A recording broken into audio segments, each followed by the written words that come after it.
새해 첫날, 세상 어딘가에선 제야의 종이 울리고 불꽃이 터지고 사람들이 새해 복 많이 받으라며 서로의 손을 잡았겠지요. 그런데 나는요, 정화는 그 시간에 분식집 주방에 서 있었습니다. 육수 냄비 앞에서요. 새해 첫 손님을 맞을 육수. 밤새 끓인 사골 냄새가 가게 안을 가득 채우고 있었어요. 그 냄새는 분명히 따뜻했는데 왜일까요? 나는 그 앞에서 떨고 있었습니다. 손이 떨렸어요. 메뉴판을 쥔 손이, 가격표를 뜯어내는 손끝이. 이상하죠? 숫자 몇 개 바꾸는 일인데 종이 위에 적힌 3,500을 4,000으로 고치는 것뿐인데 그게 왜 이렇게 무거웠을까요? 나는 가격표를 떼다 말고 멈췄습니다. 손가락 사이로 찢어진 종이 조각이 바닥에 떨어졌어요.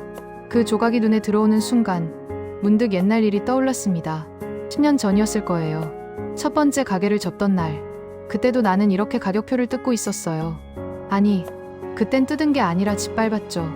남편이 남기고 간 빚더미 위에서 나는 한 그릇이라는 간판을 내리며 가격표를 구겼습니다. 그날 이후로 나는 숫자 앞에서 작아지는 법을 배웠어요. 장부를 쓸 때도, 통장을 볼 때도, 고지서를 뜯을 때도 나는 늘 숫자 앞에서 주눅이 들었습니다. 그래서였을까요? 지금도 나는 장부 대신 메모지에만 숫자를 적어요. 작은 포스트잇 위에 연필로 끄적이듯. 그래야 지울 수 있으니까. 틀려도 버릴 수 있으니까. 내가 숫자에 눌리는 게 아니라 숫자를 지울 수 있다는 착각이라도 하고 싶었으니까. 그런데 오늘, 새해 첫날인 오늘, 그 숫자를 지울 수가 없었어요. 냄비 옆에 젖어있던 고지서가 눈에 들어왔습니다. 전기요금 고지서. 누군가 설거지하다 튄 물인지 아니면 내 손에서 흘린 물인지. 종이가 축축하게 젖어서 글씨가 번지고 있었어요. 12만 3,000원. 그 숫자가 잉크처럼 퍼져나가면서 마치 내 가게 전체를 적시는 것 같았습니다. 나는 한숨을 삼키고 가격표에 숫자를 적었어요. 500원. 고작 500원을 올리면서 손이 이렇게 떨리다니. 왜냐고요? 그 500원이 무너뜨릴 얼굴들이 떠올랐기 때문이에요. 매일 아침 등교 전에 들르는 초등학생 아이. 그 아이가 동전을 꺼내며 새던 눈빛. 점심시간마다 찾아오시는 경비 아저씨. 그분이 지갑에서 1,000원짜리를 한 장씩 꺼내시던 손. 저녁 때 들르는 야근 직장인. 그 사람이 김밥 한 줄에 고마워하던 미소. 그들에게 500원은 숫자가 아니었어요. 선택이었죠. 이번 달에 여기서 밥을 먹을까 말까. 그 선택의 무게가 500원에 걸려 있었습니다. 나는 메뉴판을 걸고 문 앞으로 나갔어요. 새해 아침 공기는 차가웠습니다. 숨을 쉬면 하얀 김이 피어오르고 그 김이 사라지는 것을 보면서 나는 문득 이런 생각을 했어요. 올해는 버틸 수 있을까? 그때 문득 눈에 들어온 게 있었습니다. 동네 게시판. 낡은 코르크보드에 여러 종이들이 붙어 있었어요. 대부분 부동산 전단지, 과외 광고, 분실물 찾는 글. 그런데 그 한 구석에 작은 포스트잇 하나가 붙어 있더군요. 새해 복 많이 받으세요. 누군가 적어놓은 손글씨. 나는 그걸 보다가 주머니에서 포스트잇을 꺼냈어요. 늘 숫자를 적던 그 포스트잇. 펜을 꺼내 뭔가를 쓰려는데 머릿속이 복잡해졌습니다. 새해 소망이라 뭘 빌어야 하지? 건강, 행복. 그런 건 너무 막연하고, 돈, 그건 너무 노골적이고. 그러다 문득 손이 움직였어요. 물과 좀 잡아주세요. 쓰고 나서 피식 웃음이 났습니다. 이게 뭐야? 소망도 아니고 민원도 아니고 반쯤 농담, 반쯤 기도 같은 한 줄. 하지만 그게 그 순간 내가 가장 간절하게 바라는 것이었어요. 물가. 그 두 글자가 내 삶 전체를 덮고 있었으니까. 나는 그 포스트잇을 가게 문에 붙였습니다. 유리문 안쪽, 손님들이 들어올 때 눈에 띄는 자리에. 그리고 다시 주방으로 돌아가 육수를 저었어요. 얼마나 지났을까? 문이 열리는 소리가 났습니다. 첫 손님. 고개를 돌려보니 그 아이였어요. 매일 아침 등교 전에 들르는 초등학생. 이름은 뭐였더라? 아, 준이. 준이가 들어오면서 눈을 동그랗게 떴습니다. 사장님, 새해 복 많이 받으세요. 나는 웃으며 대답했어요. 그래. 준아, 너도. 오늘 뭐 먹을래? 준이가 메뉴판을 올려다봤습니다. 그리고 멈췄어요. 아이의 눈이 숫자를 훑었습니다. 3,500이 4,000으로 바뀐 그 숫자를. 잠시 침묵이 흘렀어요. 그리고 준이가 말했습니다. 사장님 몰랐네요. 그 한마디. 아이의 목소리에는 비난도 원망도 없었어요. 그냥 담담한 확인. 세상이 원래 그런 거라는 듯한 그런 어른스러운 체념. 11살 아이가 그런 눈으로 나를 봤습니다. 나는 웃었어요. 웃어야 했으니까. 응, 몰랐어. 미안해. 사장님도 어쩔 수 없었어. 그렇게 말하면서 나는 웃고 있었습니다. 하지만 그 웃음 끝에서 한 방울이 떨어졌어요. 눈물이 볼을 타고 흘러내려서 카운터 위에 놓인 가격표에 떨어졌습니다. 방금 내가 쓴 그 숫자 위에 잉크가 번졌어요. 마치 아까 고지서가 젖어 번지던 것처럼 숫자가 녹아내렸습니다. 준이가 놀란 눈으로 나를 봤어요. 하지만 나는 고개를 숙인 채 웃음을 거두지 않았습니다. 무너지면 안 되니까. 새해 첫날부터 무너지면 나는 정말 끝이니까. 됐어. 준아, 오늘은 사장님이 쏜다. 새해 선물. 그렇게 말하고 떡볶이를 건넸어요. 준이가 고맙다고 인사하고 나간 뒤 나는 빈 가게에 혼자 남았습니다. 휴대폰이 울렸어요. 카톡 알림. 열어보니 누군가가 보낸 사진이었습니다. 떡국 사진. 예쁘게 담긴 떡국. 고명이 올라가고 계란지단이 노릇하고 가족들이 둘러앉아 웃고 있는 모습. 동생이 보낸 거였어요. 언니, 새해 복 많이. 엄마도 안부 전해달래. 나는 그 사진을 한참 들여다봤습니다. 그리고 휴대폰을 뒤집어 놓았어요. 화면이 아래로 향하게. 왜냐고요. 그 사진 속에 내가 없었으니까. 새해 아침에 가족들이 떡국을 먹고 있는데 나는 그 자리에 없었으니까. 나는 여기서 혼자서 육수를 끓이고 있었으니까. 언제부턴가 나는 명절에 가족을 만나지 않게 됐어요. 가게 때문이라고 핑계를 댔지만 사실은 무너진 모습을 보이기 싫었던 거죠. 언니로서, 딸로서 이렇게 간신히 버티고 있는 모습을 보여주고 싶지 않았어요. 그래서 나는 점점 멀어졌습니다. 숫자 앞에서 작아지듯 가족 앞에서도 작아졌어요. 휴대폰을 뒤집어 놓고 나는 다시 육수를 저었습니다. 냄비에서 김이 피어오르고 그 김 사이로 아까 붙여놓은 포스트잇이 보였어요. 물과 좀 잡아주세요. 그 순간 카메라 셔터 소리가 들렸습니다. 찰칵. 고개를 돌려보니 문 앞에 누군가가 서 있었어요. 젊은 사람. 휴대폰을 들고 있었습니다. 내 가게 문에 붙은 그 포스트잇을 찍고 있더군요. 저기요, 뭐 하시는? 내가 말하기도 전에 그 사람은 가버렸습니다. 무슨 일이지? 그때는 몰랐어요. 그 찰칵 소리가, 그 한 장의 사진이 내 삶을 어디로 끌고 갈지, 아니, 이 동네 전체를 어디로 뒤흔들지. 새해 첫날, 나는 그저 버티려고 했을 뿐이에요. 물과 좀 잡아주세요. 그 한 줄이 농담이 아니라 신호가 되어버릴 줄은 그때 나는 정말 몰랐습니다. 그 사진은 빠르게 퍼졌습니다. 다음 날 아침, 나는 평소처럼 가게 문을 열었어요. 새벽 5시 반. 어둠 속에서 간판에 불을 켜고 냉장고에서 재료를 꺼내고 국물을 끓이기 시작했죠. 그런데 휴대폰이 이상했어요. 알림이 계속 울렸습니다. 처음엔 스팸인 줄 알았어요. 그래서 무시했죠. 하지만 알림이 멈추지 않았습니다. 카톡, 문자, 심지어 모르는 번호에서 전화까지. 뭐지? 호기심에 인터넷을 열어봤어요. 그리고 멈췄습니다. 동네 커뮤니티 앱. 거기에 내 가게 사진이 올라와 있었어요. 문에 붙은 포스트잇이 클로즈업된 사진. 물과 좀 잡아주세요. 그리고 그 밑에 달린 댓글들. 유유, 진짜 공감된다. 자영업자들 다 죽어나간다. 이게 그냥 한 사람 이야기가 아님. 어디 가게예요? 가서 사 먹고 싶다. 정부가 뭐 하는 건지. 소망 한 줄이 동네를 뒤집었다. 공유 횟수가 보였어요. 1000회, 2000회. 숫자가 계속 올라가고 있었습니다. 나는 휴대폰을 놓았어요. 손이 떨렸습니다. 아니, 이건 내가 원한 게 아닌데, 그냥 푸념이었는데, 혼잣말이었는데, 누군가에게 들으라고 한 말이 아니었는데, 그런데 왜 이렇게 커진 거지? 그날 오전, 가게에 손님이 몰렸어요. 평소의 3배, 4배. 여기가 그 가게예요? 사장님, 응원해요. 떡볶이 3인분이요. 고마웠어요. 정말 고마웠습니다. 하지만 동시에 무서웠어요. 이 사람들이 뭘 기대하는 건지, 내가 뭔가를 해줄 수 있다고 생각하는 건지. 나는 그냥 버티고 있을 뿐인데, 점심시간이 지나고 가게가 조금 한산해졌을 때 문이 열렸습니다. 젊은 남자가 들어왔어요. 깔끔한 코트, 손에는 클립보드, 뭔가 공식적인 느낌. 혹시 한 그릇 사장님이신가요? 나는 고개를 끄덕였어요. 네. 그런데 누구? 남자가 명함을 내밀었습니다. 구청, 민원 담당, 김도윤. 현장 민원 대응으로 왔습니다.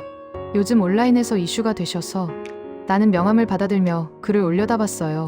28, 9. 어려 보였습니다. 얼굴에 아직 세상 물정 모르는 티가 났어요. 눈빛이 맑았거든요. 너무 맑아서 오히려 불안해지는 그런 눈. 민원이요. 저 민원 넣은 적 없는데요. 원칙대로라면 현장 민원 대응은 민원 접수 후에 나가는 게 맞는데요. 그가 말했습니다. 원칙대로라면. 그 말투가 좀 거슬렸어요. 문서에서 튀어나온 것 같은 말투. 사람을 보는 게 아니라 서류를 보는 것 같은 느낌. 그런데 이번 거는 여론이 커져서 상부에서 먼저 파악하라고 해서요. 파악이요? 네. 어떤 어려움이 있으신지, 지원 가능한 정책이 있는지, 그런 거요. 나는 피식 웃었습니다. 정책, 지원. 그런 말들은 늘 너무 늦게 오거나 아예 오지 않았어요. 도움받으려고 한 거 아니에요. 내가 말했습니다. 도윤이라는 청년이 눈을 깜빡였어요. 네, 그 포스트잇. 도움 요청한 거 아니에요. 그럼 뭘? 그냥. 나는 잠시 말을 멈췄습니다. 그리고 솔직하게 말했어요. 살고 싶어서요. 그냥 살고 싶다는 말을 어딘가에 적고 싶었어요. 누군가한테 들으라고 한 게 아니라 그냥 내가 아직 여기 있다는 거, 아직 버티고 있다는 거, 그걸 어딘가에 남기고 싶었어요. 도윤이 아무 말 없이 나를 봤습니다. 그의 눈에서 뭔가가 흔들리는 게 보였어요. 하지만 금방 사라졌죠. 그는 클립보드에 뭔가를 적으며 고개를 끄덕였습니다. 알겠습니다. 일단 상황 파악했고요. 추가로 필요하신 거 있으시면 연락 주세요. 그렇게 말하고 명함을 한 장 더 놓고 갔어요. 나는 그 명함을 한참 들여다봤습니다. 원칙대로라면. 그 말이 머릿속에서 맴돌았어요. 원칙대로라면 나는 진작 망했어야 했죠. 원칙대로라면 이 가게는 벌써 문을 닫았어야 했어요. 하지만 나는 원칙을 어기면서 버텼습니다. 잠을 줄이고 끼니를 거르고 아픈 것도 참으면서.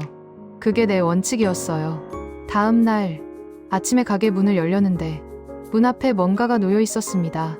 갈색 봉투. 아니, 그건 나중 이야기고 그날은 다른 게 먼저 왔어요. 임대료 인상 통보서. 건물주 이름으로 된 공문. 딱딱한 문체. 차가운 숫자. 다음 달부터 월세 15% 인상. 나는 그 종이를 들고 멍하니 서 있었습니다. 15%. 지금도 빠듯한데, 지금도 매달 적자를 메꾸면서 버티고 있는데 15%가 더 올라가면 손끝이 저렸어요. 종이 가장자리를 잡고 있던 손가락이 하얗게 질렸습니다. 마치 10년 전 그날처럼. 첫 번째 가게를 접던 그날. 그때도 이런 종이를 받았었죠. 폐업 신고서. 그 종이를 들고 있던 손도 이렇게 떨렸었어요. 아, 또 시작인가? 또 무너지는 건가? 나는 통보서를 접어서 앞치마 주머니에 넣었습니다. 그리고 가게 문을 열었어요. 오늘도 손님이 올 테니까. 오늘도 육수를 끓여야 하니까. 무너지는 건 문 닫고 나서 해도 되니까. 그렇게 하루를 버텼습니다. 저녁, 가게를 정리하면서 동네 게시판을 봤어요. 포스트잇이 늘어나 있었습니다. 저도 힘들어요. 우리 가게도 다음 달 문 닫아요. 물가 진짜 잡아주세요. 같이 버텨요. 누군가가 내 포스트잇 옆에 자기 이야기를 붙이기 시작한 거예요. 나는 그 종이들을 한참 바라봤습니다. 작은 글씨들, 삐뚤빼뚤한 손글씨들, 각자의 절박함이 담긴 한 줄들. 그때 깨달았어요. 나만 힘든 게 아니었구나. 이 동네 전체가 보이지 않는 뭔가에 눌리고 있었구나.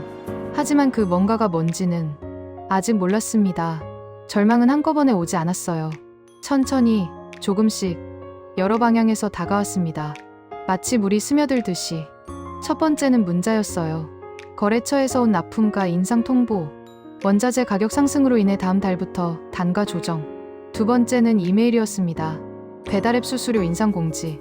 서비스 개선을 위해 수수료율 2% 상향 조정. 세 번째는 우편함에 꽂혀 있었어요. 전기요금 고지서. 지난달보다 10,000원 넘게 올랐습니다.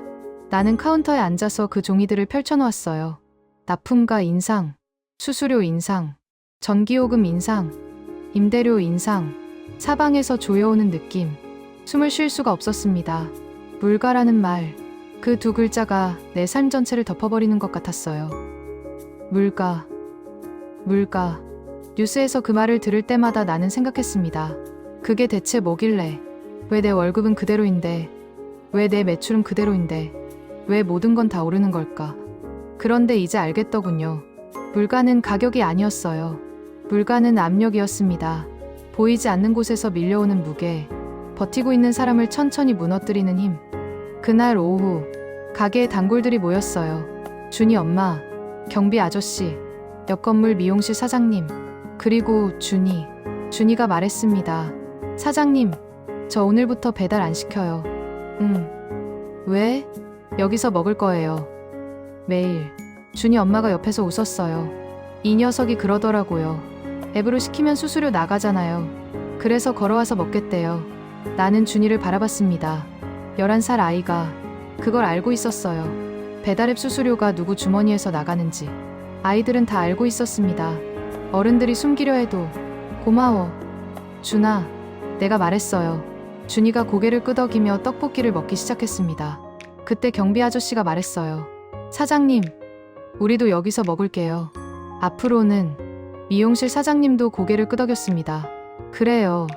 우리끼리라도 이렇게 하면 조금은 도움이 되지 않을까요? 작은 연대, 그들의 선택. 나는 눈물이 날 것 같았지만 웃었어요. 감사합니다.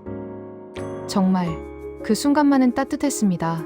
하지만 그 따뜻함은 오래가지 못했어요. 저녁 정리를 하고 있는데 전화가 왔습니다. 거래처. 사장님, 죄송한데요. 다음 달부터 납품 못할 것 같아요. 네. 갑자기 왜요? 저번에 인상 얘기하셨잖아요. 인상된 가격으로 받을게요. 그게 가격 문제가 아니라. 그럼 뭐가 문제예요? 전화기 너머로 한숨소리가 들렸어요. 윗선에서 지시가 내려왔어요. 윗선이요? 저도 잘 모르겠어요. 그냥 그쪽 가게랑은 거래하지 말라고. 그쪽 가게라니. 왜요? 제가 뭘? 진짜 모르겠어요. 죄송해요, 사장님. 저도 먹고 살아야 해서. 전화가 끊겼습니다. 나는 휴대폰을 내려놓고 멍하니 앉아 있었어요. 윗선. 지시. 그게 뭔데? 뭐가 어떻게 돌아가고 있는 건데? 주방에서 육수 냄비가 끓고 있었습니다. 그윽한 냄새가 가게를 채우고 있었지만 나는 그 냄새를 맡을 수 없었어요.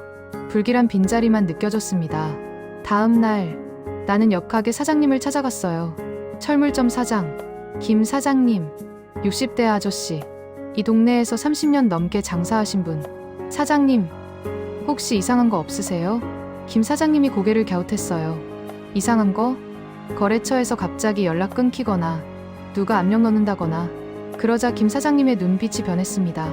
정화씨, 그거 알아? 뭐려? 같은 브로커야. 네.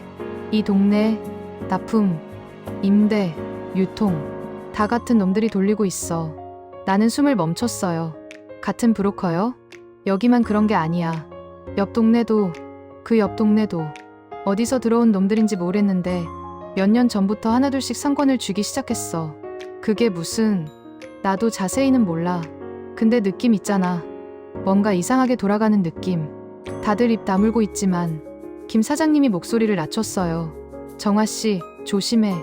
요즘 인터넷에서 시끄럽잖아. 그 포스트잇. 제 가게요? 응. 그거 올라간 뒤로 윗선에서 신경 쓰는 것 같더라고. 윗선. 또 그 말. 그 윗선이 대체 뭐길래. 나는 가게로 돌아오면서 발걸음이 무거웠어요. 보이지 않는 끈. 이 동네 전체가 그 끈에 묶여 있다는 느낌. 그리고 내가 그 끈을 건드렸다는 느낌. 그날 밤 가게 문을 잠그고 나오는데 바닥에 뭔가가 놓여 있었어요. 봉투. 갈색 봉투. 나는 그걸 집어들었습니다. 무거웠어요. 열어봤습니다. 안에는 돈이 들어 있었어요. 현금 뭉치. 그리고 작은 메모지 하나. 가게 접고 나가라. 이사비로써. 손이 떨렸습니다. 이게 뭐야? 나는 거리를 둘러봤어요. 아무도 없었습니다. 골목은 어둡고 가로등 불빛만 희미하게 흔들리고. 그 순간 10년 전 기억이 덮쳐왔습니다. 남편이 빚을 지고 사라진 날. 채권자들이 가게로 찾아왔던 날. 그때도 누군가가 봉투를 내밀었었죠. 여기 있는 돈으로 정리하고 꺼져. 나는 그때 봉투를 받았어요. 받아서 갚고 가게를 접고 모든 걸 잃었습니다. 지금 또 봉투를 들고 있었습니다. 손 안의 무게가 익숙했어요. 그 무게는 돈의 무게가 아니었습니다. 포기의 무게, 굴복의 무게. 나는 봉투를 움켜쥐고 가게 안으로 다시 들어갔어요. 카운터에 앉았습니다. 봉투를 내려다봤습니다. 찢어버리고 싶었어요. 하지만 휴대폰을 꺼내서 통장 잔액을 확인했습니다. 3만 원. 이번 달 임대료 낼 돈도 없었어요. 나는 봉투를 찢지 못했습니다. 그냥 카운터 위에 올려놓고 젖어있는 전기요금 고지서 옆에 나란히 놓고 멍하니 앉아 있었어요. 창밖으로 동네 게시판이 보였습니다. 포스트잇들이 바람에 흔들리고 있었어요. 물가 좀 잡아주세요. 내가 적은 그 한 줄도 바람에 흔들리고 있었습니다. 봉투를 들고 밤새 잠을 못 잤어요. 여러 번 찢으려 했습니다. 손에 힘을 주고 종이를 구기고. 하지만 매번 멈췄어요. 왜냐고요. 찢는 순간 싸움이 시작된다는 걸 알았으니까. 그런데 나는 싸울 준비가 됐을까요? 혼자서 아무것도 가진 게 없이 새벽이 되어서야 겨우 눈을 붙였는데 휴대폰이 울렸습니다. 도윤이었어요. 사장님, 혹시 지금 시간 되세요? 지금이요? 아침 6시인데. 죄송해요. 근데 드릴 말씀이 있어서. 그의 목소리가 달랐습니다. 저번에 만났을 때처럼 딱딱하지 않았어요. 뭔가 흔들리는 느낌. 무슨 일인데요? 원칙대로라면 이건 제가 할 일이 아닌데. 또 그 말, 원칙대로라면 자료를 좀 찾았거든요. 자료요? 납품 단가요. 유통 단계에서 숫자가 이상하게 튀는 구간이 있어요. 나는 눈을 떴습니다. 그게 무슨 뜻이에요? 쉽게 말하면요. 생산자가 1,000원에 파는 게 소비자한테 갈 때 3,000원이 되는 건 정상인데 중간에 누군가가 2,000원을 더 붙이고 있어요. 물가가 오르는 게 아니에요. 사장님, 누군가가 올리고 있는 거예요. 순간 머릿속이 멈췄습니다.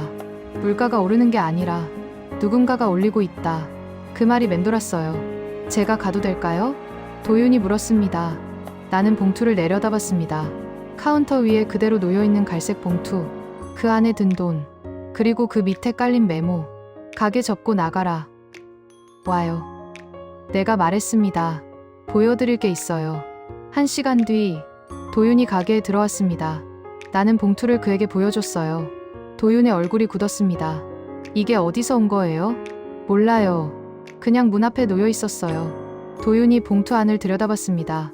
돈이 꽤 많네요. 네, 이사비래요. 도윤이 한참 생각하더니 말했어요. 혹시 영수증 같은 거 없어요? 나는 고개를 갸웃했습니다. 영수증요? 이 돈 어디서 나온 건지 추적하려면 뭐라도 있어야 하는데. 나는 봉투를 다시 뒤졌어요. 그때 봉투 바닥에서 뭔가가 손에 걸렸습니다. 종이 한 장, 접혀있던 영수증. 꺼내서 펼쳤어요. 도윤과 함께 들여다봤습니다. 영수증에는 여러 숫자들이 적혀 있었습니다. 금액, 날짜, 거래처 이름. 그런데 내 눈에 들어온 건 그게 아니었어요. 영수증 한 구석에 찍힌 도장. 작은 원형 도장. 어딘가 익숙한 모양. 나는 눈을 가늘게 떴습니다. 이거. 도윤도 눈을 가까이 대고 봤어요. 이 도장. 어디서 본 것 같은데. 나도 그랬습니다. 어디선가 본 도장. 그런데 어디서 봤는지 떠오르지 않았어요. 일단 이건 제가 가져가도 될까요? 도윤이 물었습니다. 네, 가져가세요. 도윤이 영수증을 조심스럽게 접어서 주머니에 넣었습니다. 그리고 나를 봤어요. 사장님. 네, 원칙대로라면 저는 여기 오면 안 됐어요. 민원 접수도 없고 공식 조사도 아니고 그냥 제가 개인적으로 찾아온 거거든요. 그의 눈빛이 달라져 있었습니다. 저번에 봤던 그 맑은 눈. 하지만 거기에 뭔가가 더 있었어요. 분노. 아니, 분노보다 더 깊은 것. 의문. 세상이 어떻게 돌아가는지에 대한 의문. 근데 저 숫자들 보니까요. 화가 나더라고요. 숫자요? 폐업률이요. 제가 보고서 쓸 때마다 그 숫자가 올라가거든요. 작년보다 올해가 더 높고. 그런데 그게 그냥 숫자였어요. 저한테는. 도윤이 가게 안을 둘러봤습니다. 낡은 테이블, 긁힌 의자, 벽에 붙은 메뉴판, 찢어진 가격표 조각이 바닥에 흩어져 있는 것. 근데 여기 와보니까 숫자 뒤에 사람이 있더라고요. 나는 아무 말도 할 수 없었습니다. 그가 문 쪽으로 걸어갔어요. 가격은 숫자지만 값은 사람이에요. 문득 그가 말했습니다. 제가 얼마 전에 어디선가 읽은 말인데 그때는 무슨 뜻인지 몰랐어요. 근데 오늘 좀 알 것 같아요. 그리고 문을 열며 돌아봤습니다. 사장님, 조금만 버텨보세요. 뭔가 찾아볼게요. 문이 닫혔습니다. 나는 텅 빈 가게에 혼자 남았어요. 봉투는 여전히 카운터 위에 있었습니다. 하지만 그 무게가 조금, 아주 조금 가벼워진 것 같았습니다. 가격은 숫자지만 값은 사람이다. 그 말을 곱씹었습니다. 문득 창밖으로 햇살이 들어왔어요. 새해가 지나고 며칠이 흘렀지만 아직 겨울이었습니다. 하지만 그 햇살은 왠지 봄 같았어요. 나는 앞치마를 다시 묶었습니다. 아직 싸울 준비가 됐는지는 모르겠어요. 하지만 혼자가 아닐 수도 있다는 생각, 그게 처음으로 들었습니다. 며칠이 지났습니다. 도윤에게서 연락이 없었어요. 나는 가게를 열고 손님을 맞고 정리하고 문을 닫고 매일 같은 일상을 반복했습니다. 하지만 봉투는 여전히 카운터 서랍 안에 있었어요. 찢지도 못하고 쓰지도 못하고 그냥 거기 있었습니다. 가끔 서랍을 열 때마다 그 봉투가 눈에 들어왔어요. 그때마다 나는 빠르게 서랍을 닫았습니다. 보지 않으려고, 생각하지 않으려고. 하지만 밤이 되면 그 봉투 생각이 났습니다. 가게 접고 나가라. 그 말이 귓가에 맴돌았어요. 어느 날 밤, 가게 정리를 끝내고 집에 가려는데 휴대폰이 울렸습니다. 도윤이었어요. 사장님, 통화 가능하세요? 네, 무슨 일이에요? 그 영수증 도장 찾았어요. 나는 멈췄습니다. 뭘 찾았다고요? 그 도장이요. 어디 건지. 심장이 빨리 뛰었습니다. 어디 거예요? 잠시 침묵. 구청 협력업체예요. 네, 구청에서 지역상권 활성화 사업 위탁하는 업체 중 하나. 거기 도장이에요. 머릿속이 복잡해졌습니다. 구청, 협력업체, 물가, 봉투. 이게 어떻게 연결되는 거지?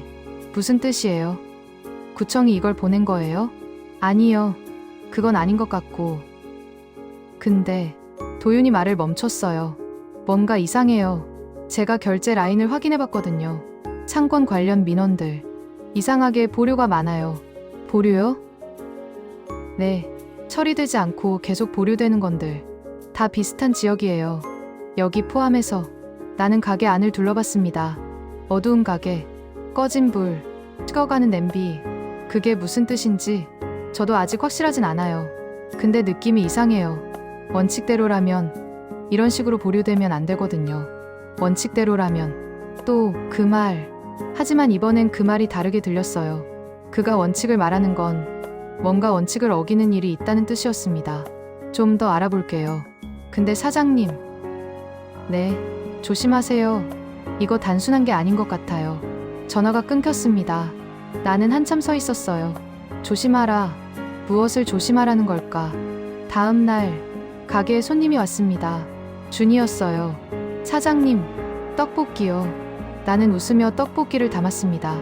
오늘도 포장이야? 아니요. 여기서 먹을 거예요. 준이가 의자에 앉으며 말했어요. 엄마가 그랬어요. 여기서 먹으면 사장님한테 더 좋대요. 그래. 준이 엄마 고맙다고 전해줘. 준이가 떡볶이를 먹기 시작했습니다. 그때 문이 열렸어요. 남자가 들어왔습니다. 처음 보는 사람. 40대 중반쯤? 깔끔한 양복. 하지만 눈빛이 차가웠어요. 떡볶이 1인분이요. 나는 떡볶이를 담아줬습니다. 남자가 카운터에 앉았어요. 그리고 가게 안을 둘러봤습니다. 시선이 어딘가에 멈추더니 내 쪽을 봤어요. 여기가 그 유명한 가게네요. 네, 인터넷에서 봤어요. 물가 어쩌고 하는 거. 나는 대답하지 않았습니다. 남자가 떡볶이를 한 젓가락 먹더니 말했어요. 맛있네요. 근데 이 맛에 이 가격이면 남는 게 없겠네요. 장사가 힘드시죠? 나는 그를 똑바로 봤습니다. 손님, 뭔가 할 말씀이 있으세요? 남자가 피식 웃었어요. 솔직하시네요. 그가 주머니에서 명함을 꺼냈습니다. 유통회사, 지역 담당. 저희가 이 동네 상권에 관심이 좀 있어서요. 제안을 하나 드리러 왔어요. 제안이요? 납품 단가 낮춰드릴 수 있어요. 조건부로. 나는 눈을 가늘게 떴습니다. 조건이 뭔데요? 남자가 가게를 다시 둘러봤어요. 그리고 준이를 보더니 목소리를 낮췄습니다. 그 인터넷 글 좀 내려주세요. 민원 같은 것도 그만두시고. 순간 피가 끓는 느낌이 들었습니다. 그게 무슨... 아시잖아요. 요즘 시끄럽잖아요. 그것 때문에 저희도 곤란해서요. 나는 남자를 똑바로 봤습니다. 저 그 글 쓴 적 없어요. 누가 찍어서 올린 거예요. 알아요. 근데 지금 그 글이 문제가 되고 있으니까 사장님이 한마디 하시면 되거든요. 오해였다든가 물가 때문에 힘들지만 노력하고 있다든가. 나는 말없이 그를 바라봤습니다. 그가 계속 말했어요.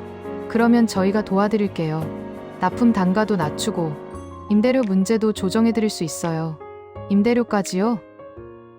네, 건물주랑 얘기해 볼게요. 나는 숨을 깊이 들이쉬었습니다. 이 사람들이 모두 연결되어 있었구나. 납품, 임대, 유통. 김 사장님이 말했던 것처럼 같은 브로커가 다 돌린다. 그러니까요. 남자가 미소를 지었습니다. 하지만 그 미소는 따뜻하지 않았어요. 좋게 좋게 해결해요. 사장님도 장사하셔야 하잖아요. 나는 그때 준이를 봤습니다. 준이가 떡볶이를 먹다가 우리를 보고 있었어요. 아이의 눈, 맑은 눈, 그 눈이 나를 보고 있었습니다. 나는 고개를 돌려 남자를 봤어요. 죄송한데요. 네, 저 그런 거 못해요. 남자의 눈빛이 변했습니다. 뭐라고요? 오해였다고. 그런 말 못해요. 오해 아니거든요. 진짜 힘드니까요. 그리고 저 그 글 쓴 적도 없고 내릴 권한도 없어요. 남이 쓴 건 남이 지우는 거죠. 남자가 입술을 깨물었습니다.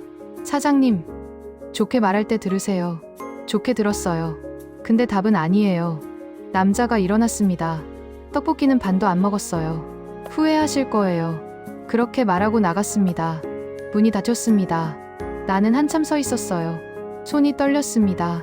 하지만 이번엔 다른 떨림이었어요. 두려움이 아니라 분노. 아니, 결심. 사장님, 준이가 나를 봤어요. 왜요? 저 아저씨 나쁜 사람이에요. 나는 준이를 보며 웃었습니다. 글쎄, 나쁜 사람인지 아닌지는 모르겠어. 그럼요? 근데 하는 일이 나빠 보이긴 했어.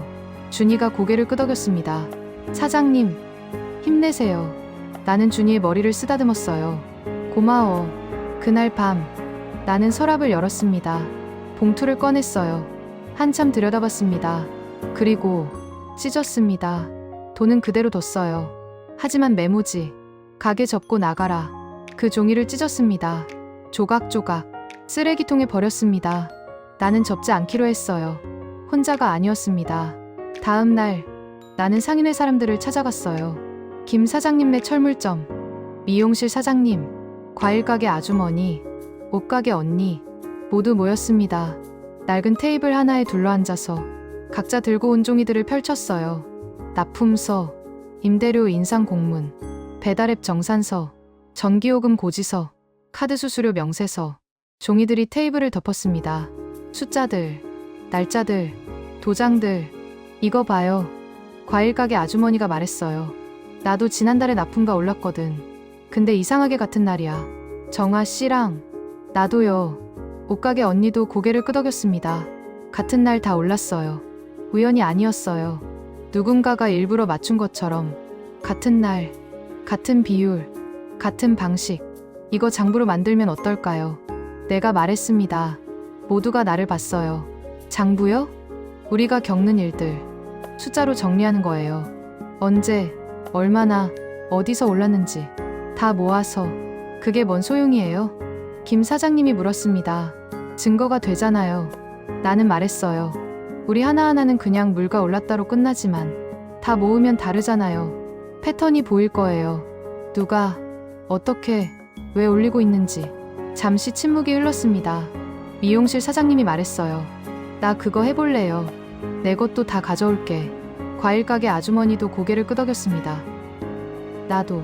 하나 둘 모두가 동참했습니다. 그날부터 우리는 동네 장부를 만들기 시작했어요.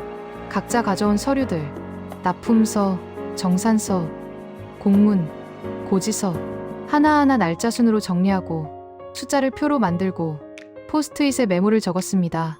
나는 늘 장부 대신 메모지에만 숫자를 적던 습관이 있었잖아요. 숫자 앞에서 작아지는 기분이 싫어서. 근데 이번엔 달랐어요. 내가 적는 숫자가 무기가 되는 느낌. 두려움이 아니라 힘이 되는 느낌. 며칠이 지나고 도윤이 찾아왔습니다. 우리가 모여있는 걸 보더니 놀란 표정을 지었어요. 이게 다 뭐예요? 동네 장부예요. 내가 말했습니다. 우리가 겪은 일들 다 정리한 거예요. 도윤이 종이들을 들여다봤습니다.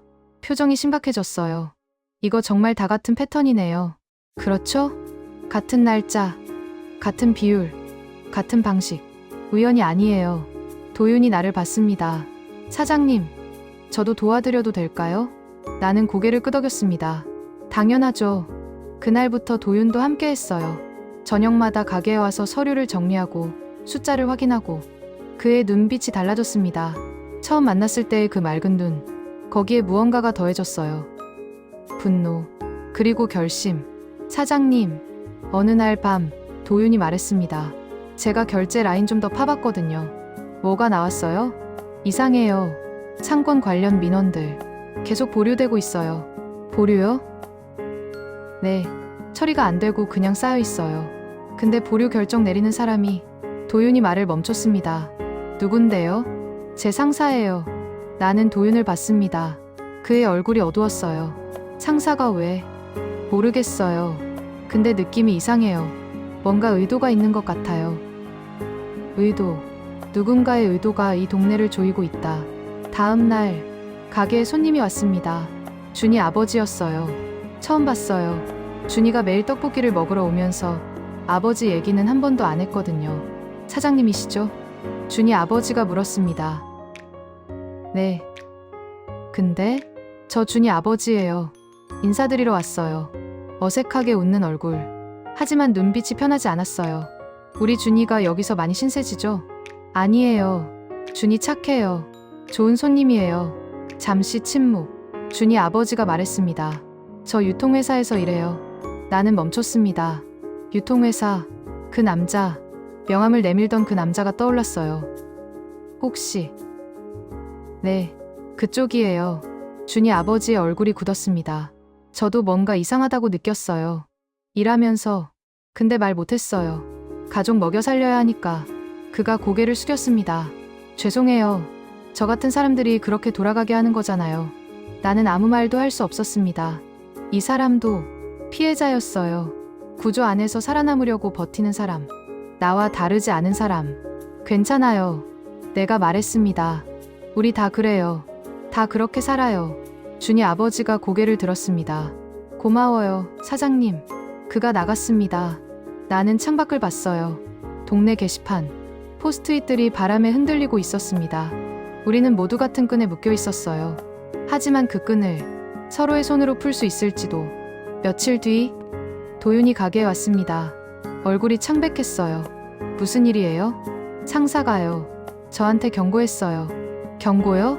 그만하라고요. 이 일에서 손 떼라고. 나는 도윤을 봤습니다. 뭐라고 했어요? 도윤이 한참 말이 없었어요. 그리고 나를 봤습니다.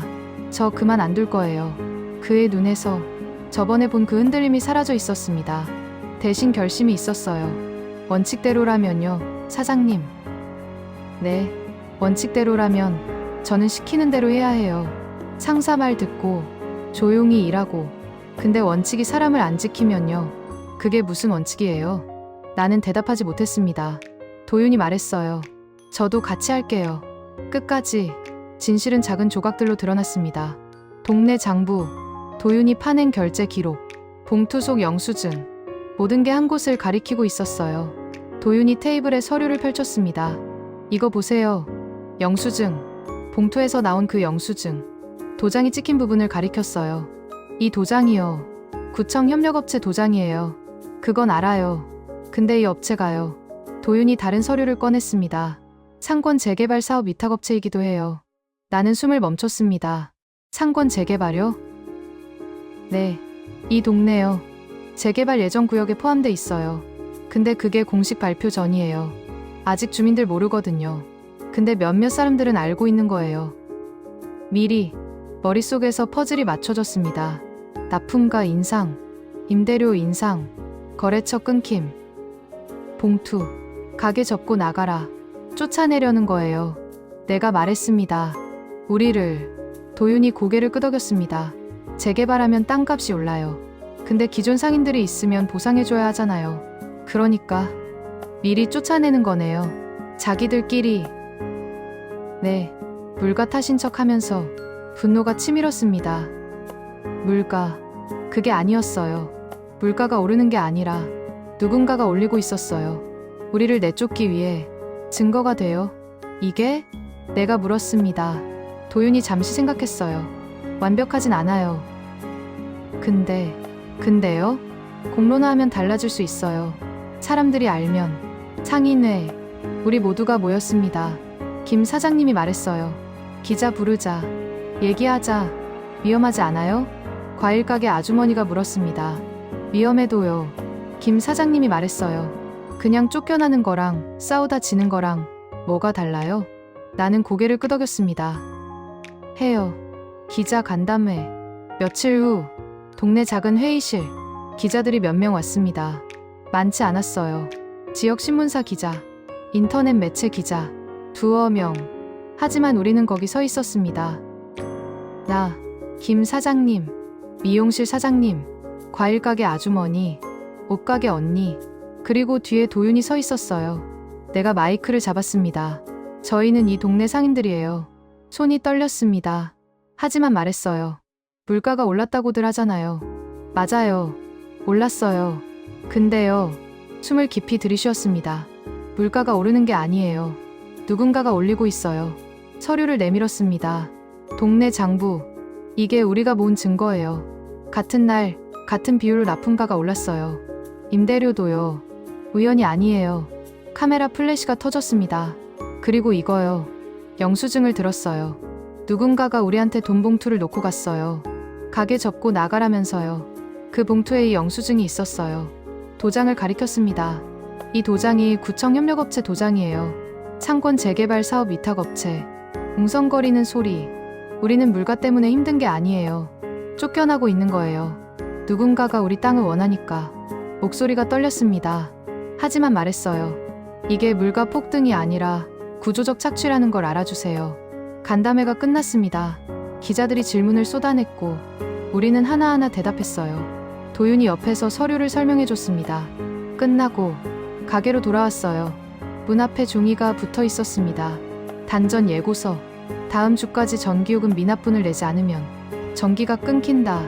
나는 그 종이를 들고 멍하니 서 있었습니다. 젖어 번지던 고지서. 그게 떠올랐어요. 새해 첫날. 냄비 옆에서 젖어 번지던 전기요금 고지서. 그때부터 시작이었어요. 숫자가 번지고 삶이 번지고 모든 게 번져나갔습니다. 나는 종이를 접어서 주머니에 넣었어요. 가게 안으로 들어갔습니다. 불을 켰습니다. 아직 불이 들어왔어요. 아직. 다음 주까지는. 나는 주방으로 가서 냄비를 올렸습니다. 육수를 끓이기 시작했어요. 어떻게 될지 몰랐습니다. 기자 간담회가 뭘 바꿀지, 단전을 막을 수 있을지, 이 가게가 살아남을 수 있을지 아무것도 몰랐어요. 하지만 육수 냄새가 가게를 채웠습니다. 그 냄새 속에서 나는 울지 않았어요. 마지막 영업일. 그렇게 정해놓은 건 아니었어요. 하지만 단전 예고일이 다가오면서 나는 생각했습니다. 이게 마지막일 수도 있겠구나. 아침에 가게 문을 열었어요. 평소처럼 새벽 5시 반. 육수를 끓이고 재료를 준비하고 메뉴판을 닦았습니다. 그리고 가격표를 봤어요. 며칠 전에 올린 가격 4,000원. 나는 잠시 망설였습니다. 그리고 펜을 들었어요. 숫자를 지웠습니다. 다시 썼어요. 3,500원. 원래 가격으로 돌렸습니다. 이익 때문이 아니었어요. 오히려 손해였죠. 하지만 가격은 숫자지만 값은 사람이다. 그 말이 떠올랐습니다. 내가 마지막으로 남길 메시지. 그게 이거라고 생각했어요. 문을 열었습니다. 손님들이 들어오기 시작했어요. 준이가 왔습니다. 사장님, 떡볶이요. 그래. 준아, 미용실 사장님이 왔어요. 정아씨, 오늘 바쁘다며? 그런가요? 과일가게 아주머니, 옷가게 언니, 김 사장님, 모두 왔습니다. 점심시간이 지나자 가게가 사람들로 가득 찼어요. 인터넷에서 뉴스가 퍼졌거든요. 기자 간담회 내용, 물가 폭등 아닌 구조적 착취, 동네 상인들, 재개발 비리 의혹 제기, 분식집 사장의 한 줄 소망, 동네를 뒤흔들다. 사람들이 기사를 보고 찾아왔어요. 여기가 그 가게예요? 응원하러 왔어요. 떡볶이 10인분이요. 정신없이 요리하고 담고 내보냈습니다. 땀이 흘렀어요. 하지만 웃고 있었습니다. 오후가 되자 도윤이 왔어요. 표정이 밝았습니다. 사장님. 왜요? 재개발건 조사 들어갔대요. 감사원에서. 진짜요? 네. 협력업체랑 결제 라인 조사한대요. 나는 눈을 크게 떴습니다. 그럼 아직 뭐가 나올지 모르지만 일단 조사는 시작됐어요. 도윤이 웃었습니다. 그 맑은 눈, 거기에 무언가가 더해져 있었어요. 자부심, 원칙대로라면요. 그가 말했습니다. 원칙이 사람을 지켜야 해요. 그게 제가 배운 거예요. 나는 고개를 끄덕였습니다. 저녁이 되었어요. 가게가 조용해졌습니다. 손님들이 빠지고 상인회 사람들만 남았어요. 테이블에 둘러앉았습니다. 김 사장님이 말했어요. 정아씨, 우리 뭐 하나 해야 하지 않아? 뭐려? 공동구매, 직거래, 그런 거. 과일가게 아주머니가 말했습니다. 맞아. 그 브로커들 빼고 우리끼리 거래하는 거지. 옷가게 언니가 고개를 끄덕였어요. 어차피 그 놈들이랑 거래해봤자야. 우리끼리 하면 중간 마진 없잖아. 상인회가 이야기를 나눴습니다. 어떻게 하면 될지, 누가 뭘 담당할지, 새로운 시스템, 혼자 버티기가 아니라 함께 버티기. 나는 그들을 보면서 생각했어요. 이게 답일까? 완벽하진 않겠지. 하지만 시작이었어요. 밤이 깊어졌습니다. 모두 돌아가고 나 혼자 남았어요. 가게를 정리하면서 휴대폰을 봤습니다. 동생한테서 카톡이 와 있었어요. 언니, 뉴스 봤어. 괜찮아? 그리고 사진, 떡국 사진, 새해 봤던 그 사진. 가족들이 둘러앉아 웃고 있는 모습. 그때 나는 휴대폰을 뒤집어 놓았었죠. 하지만 오늘은 나는 그 사진을 한참 들여다봤습니다. 그리고 답장을 썼어요. 괜찮아. 고마워. 휴대폰을 세워놓았습니다. 화면이 위로 향하게. 그때 문이 열렸어요. 준이었습니다. 그리고 준이 엄마, 준이 아버지도. 사장님, 아직 안 문 닫으셨어요? 응. 왜? 준이 엄마가 냄비를 들고 있었어요. 저희가 떡국 만들어 왔어요. 떡국이요? 네. 새해 사장님이 혼자 떡국 못 드셨다고 준이가 그러더라고요. 나는 준이를 봤습니다. 준이가 웃고 있었어요. 사장님, 같이 먹어요. 그들이 테이블에 앉았습니다. 떡국을 나눠 담았어요. 김이 피어올랐습니다. 하얀 김, 따뜻한 김. 나는 그 김을 바라보면서 문득 눈물이 났어요. 새해 혼자 육수를 끓이던 나. 가족 사진을 보고 휴대폰을 뒤집어 놓던 나. 하지만 지금 여기 이 테이블에 앉아있는 사람들. 준이 가족. 이것도 가족이었어요. 피가 섞이지 않아도 선택으로 이어진 가족. 사장님, 울어요? 준이가 물었습니다. 나는 웃었어요. 눈물을 닦으면서 아니야. 김이 눈에 들어가서 모두 웃었습니다. 떡국을 먹었어요. 따뜻했습니다. 그날 밤 가게 문을 잠그면서 동네 게시판을 봤어요. 포스트잇들이 바람에 흔들리고 있었습니다. 내가 처음 붙인 그 한 줄. 물가 좀 잡아주세요. 그 옆에 다른 쪽지들이 붙어 있었어요. 우리도 같이 해요. 힘내세요. 혼자 아니에요. 작은 글씨들, 삐뚤빼뚤한 손글씨들. 연대의 증거. 물가는 하루아침에 잡히지 않았어요. 재개발 조사도 어떻게 될지 모르고, 단전 예고도 여전히 유효하고, 내일도 또 힘들겠죠.